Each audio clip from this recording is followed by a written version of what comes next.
ನನಗೆ ಇಲ್ಲಿ ಬಂದಾಗ ನಾನು ಕಣ್ಣಲ್ಲಿ ನೀರು ಹಾಕ್ಕೊಂಬಂದಿದ್ದೆ. ಯಾಕಂದರೆ ನನ್ನ ಆರೋಗ್ಯ ತುಂಬಾ ಕೆಟ್ಟೋಗಿತ್ತು.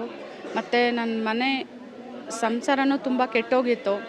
ಸೊ ಇಲ್ಲಿ ಬಂದ ಮೇಲೆ ಗುರುಗಳನ್ನ ಭೇಟಿ ಮಾಡಿದ್ಮೇಲೆ ಅವರು ನನಗೆ ಸೇವೆ ಮಾಡೋಕ್ಕೆ ಹೇಳಿದ್ರು. ಸೊ ಸೇವೆ ಮುಗಿದಿದೆ. ಸೇವೆ ಮುಗಿದ್ಮೇಲೆ ಯಾಕೋ ರಾಯರ ಸೇವೆ ಬಿಡೋಕ್ಕೆ ಇಷ್ಟ ಆಗ್ತಿಲ್ಲ ಅಂತ ನಾನು ಪ್ರತಿ ಭಾನುವಾರ ಇಲ್ಲಿ ಸೇವೆ ಮಾಡೋಕ್ಕೆ ಬರ್ತಿದ್ದೀನಿ. ನಾನು ಸೇವೆ ಮಾಡೋಕ್ಕೆ ಬರ್ತಿರೋ ಕಾರಣ ಏನಂದರೆ ನನಗೆ ರಾಯರ ಅನುಗ್ರಹ ಸಿಗಲಿ ಅಂತ ಅಷ್ಟೇ.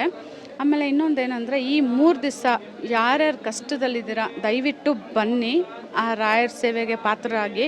ಯಾಕಂದರೆ ಈ 3 ದಿವಸ ಯಾರು ಬರ್ತಾರೋ ರಾಯರು ಅವ್ರನ್ನ ಕಣ್ಣೆತ್ತಿ ನೋಡ್ತಾರೆ, ಅವ್ರ ಆಶೀರ್ವಾದ ಸಿಗುತ್ತೆ ಅನ್ನೋದು ಒಂದು ವಿಶ್ವಾಸ ಇದೆ ಎಲ್ಲರಲ್ಲೂ.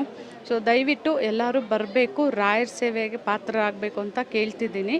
ಮತ್ತು ಏನಂದರೆ ನಾವು ಎಷ್ಟು ಕಷ್ಟದಲ್ಲಿ ಬಂದ್ವಿ ಅಂದರೆ ಇವತ್ತು ಅಷ್ಟೇ ಖುಷಿಯಾಗಿದ್ದೀನಿ.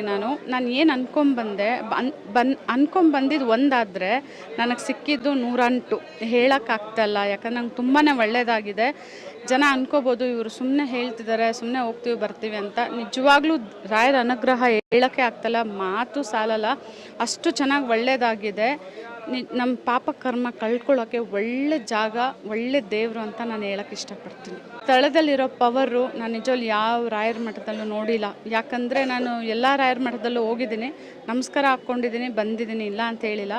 ಬಟ್ ಈ ರಾಯರ ಮಠದ ಬಂದಮೇಲೆ ಇಲ್ಲಿ ಕಾಯಿ ಸಂಕಲ್ಪ ತೊಗೊಂಡ್ಮೇಲೆ ದೀಪಾರಾಧನೆ ಮಾಡಿದ್ಮೇಲೆ ನಂಗೆ ತುಂಬಾ ಒಳ್ಳೆಯದಾಗಿದೆ. ನಾನೇನು ಅಂದ್ಕೊಂಡಿದ್ದೆ ಅದು 2ರಷ್ಟು ನನಗೆ ರಾಯರು ಕೊಟ್ಟಿದ್ದಾರೆ. ಸೊ ರಾಯರು ಈಗಲೂ ಅಷ್ಟೇ ನಾನು ಕಷ್ಟ ಅಂದಾಗ ಮಾನೇ ದಿವಸನೇ ನನಗೆ ಅದು ಕಷ್ಟ ಎಲ್ಲ ನೀರು ಥರ ಕರಗೋಗಿದೆ. ನಂಗೆ ತುಂಬ ಹೆಮ್ಮೆ ಆಗುತ್ತೆ ರಾಯರ ಭಕ್ತಳು ಅಂತ ಹೇಳ್ಕೊಳ್ಳೋಕ್ಕೆ.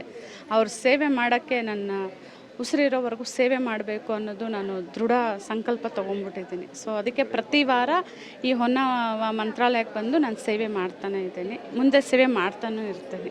ಇದು ಬಂದು Magadi road, Tavarekere road, Magadi main ರೋಡಲ್ಲಿ ಬರುತ್ತೆ.